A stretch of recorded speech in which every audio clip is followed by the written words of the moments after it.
एक बार एक जंगल में एक कौवा रहता था। एक दिन वो कौवा यात्रा कर रहा था। उसे बहुत प्यास लगी तो वो एक स्थान पर रुक गया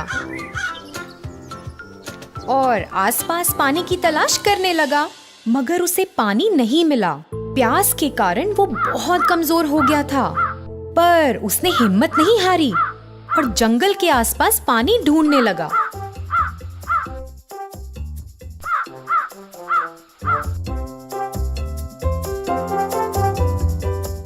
उड़ते हुए उसे एक घर दिखा। ये सोचते हुए कि उसे वहाँ पानी मिल सकता है, वो उस घर की ओर गया और घर के ऊपर बैठ गया। उसने घर के अंदर एक घड़ा देखा। जल्दी से वो उस घड़े के पास उड़ कर गया। उसने देखा कि उसमें बहुत ही थोड़ा पानी है। पानी को देखते ही उसे बहुत खुशी हुई, मगर क्योंकि पानी बहुत नीचे था, उसका मुंह पानी तक पहुंच नहीं पा रहा था। उसने थोड़ा सोचा, फिर उसे एक उपाय सूझा। अगर मैं इसमें कुछ कंकड़ डाल दूं, तो पानी शायद ऊपर आ जाएगा और फिर मैं पानी पी सकता हूँ।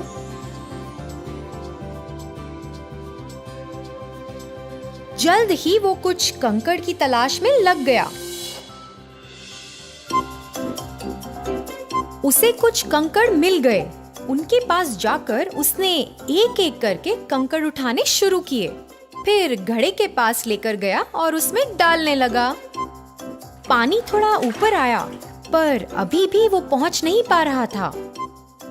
उसने फिर भी हार नहीं मानी और एक एक करके कंकड़ उठाकर घड़े में डालने लगा। काफी समय के बाद पानी और ऊपर आया। कौवा बहुत खुश हुआ और भर के अपनी प्यास बुझाई। उसने अपने और दोस्तों को भी बुलाया। बहुत से पंछी पानी पीने आए। उन्होंने कौवे को शुक्रिया कहा और फिर वहां से उड़ गए। कौवा और कबूतर। एक दिन जंगल में कौवा उड़ते जा रहा था जब उसने एक सफेद कबूतर को देखा। वाह, कितनी खूबसूरत कबूतर है, इतनी गोरी। कौवा कबूतर का पीछा करने लगा। हे, तुम कितनी सुंदर हो, इतनी सुंदर हो कैसे? तुमसे मतलब और मेरा पीछा क्यों कर रहे हो? चले जाओ और पीछे नहीं आना। कबूतर ने इतना कठोर जवाब दिया तो कौवा उसके बारे में सोचता ही रहा। ये इतनी घमंडी है क्योंकि ये इतनी सुंदर है ना। मैं क्यों नहीं कबूतर की तरह गोरा हूँ? मुझे कबूतर की तरह किसी भी हालत में बनना पड़ेगा। ऐसा सोचते कौवा उड़ गया जब उसकी पुरानी दोस्त कोयल उसके पास आई। हे दोस्त, क्या हुआ? तुम इतने खोए हुए क्यों हो और मुझसे बात भी नहीं कर रहे हो? मेरी दोस्त, मुझे कबूतर की तरह गोरा बनना है। मैं बस यही सोच रहा हूँ कि मैं ये कैसे करूँ। अब तुम ही मेरी मदद कर दो। इतना क्यों सोच रहे हो? बस किसी भी नदी में जाओ और स्नान करो और तुम गोरे बन जाओगे। कोयल की सलाह लेकर कौवे ने नदी में स्नान किया, पर उसका रंग वैसे का वैसा ही रहा। बार बार पानी में अपने आप को डुबोया। ठंडा पानी ना बर्दाश्त किए कौवा आखिरकार पानी से बाहर निकल गया। अगले दिन वह कोयल से मिलने गया। मैंने जैसा तुमने कहा वैसे किया, पर कोई फायदा नहीं हुआ। इतनी बार मैंने पानी में अपने आप को डुबाया और ठंड बर्दाश्त ना कर पाके मैं बाहर ही निकल गया।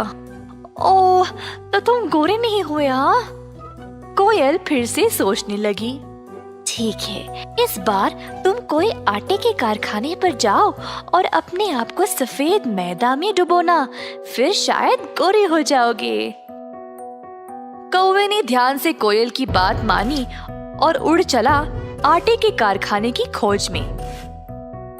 आखिरकार उसको एक आटे का दुकान मिल गया, पर दुकान का मालिक वहीं पर था। मुझे मालिक के निकलने तक का इंतजार करना पड़ेगा और फिर आटे में कूदकर अपने आप को गोरा बना लूंगा। ऐसा सोचते हुए कौवा पास वाले पेड़ के ऊपर बैठ गया। इसी दौरान दुकान का मालिक भोजन करने थोड़ी देर के लिए दुकान से निकल गया। तुरंत कौवा गया और अपने आप को आटे की बोरी में डुबोया। वहां से उड़ते ही सारा आटा धीरे धीरे उसके शरीर से झड़ गया। कौवा मजबूरन फिर से कोयल से मिलने गया। मैंने अब ये भी कर लिया, बस सारा आटा उड़ते समय झड़ गया। ओह, इससे भी तुम गोरे नहीं हुए? ठीक है। क्यों ना तुम रंग की दुकान ढूंढो और अपने आप को सफेद रंग में डुबाना, इससे तुम पक्का गोरे बन जाओगे। बेचारा कौवा फिर से अब रंगों की दुकान की खोज में उड़ चला।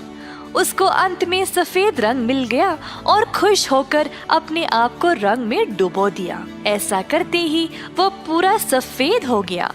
खुशी से झूमकर कौवा अपनी दोस्त कोयल के पास चला गया।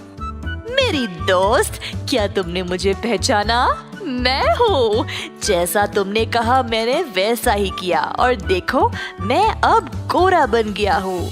मैं बहुत ही खुश हूँ कि मैं भी अब कबूतर की तरह सफेद बन गया।